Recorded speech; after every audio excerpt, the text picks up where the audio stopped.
It is the limited identities of race, religion, nationality which breed conflict and violence.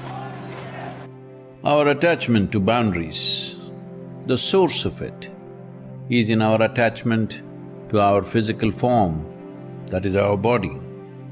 Once you're identified with this body, you naturally get identified with various levels of boundaries. You may call it family, you may call it a geographical boundary, or maybe the color of your skin. In terms of thought, emotional boundaries, thought boundaries, and boundaries of belief systems. In so many ways we keep drawing boundaries because fundamentally we understand life as a physical entity. Physical entities exist only because of defined boundaries. If there is no defined boundary, there is no physical. The more you're identified with your physical self, the more you will be attached to various other boundaries that you draw.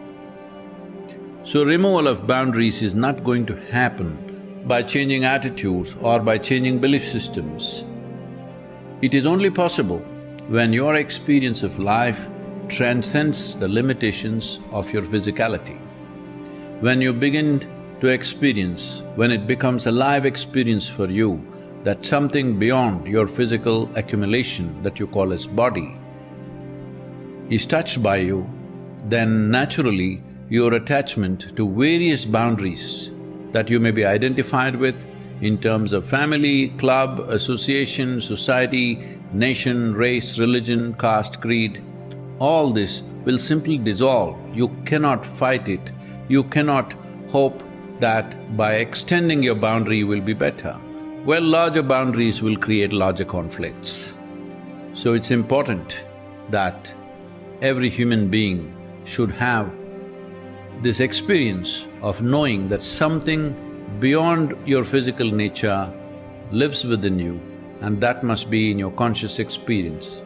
If that happens, your attachments to boundaries will come down, and in turn, the basic cause of conflict and violence could be largely dissipated.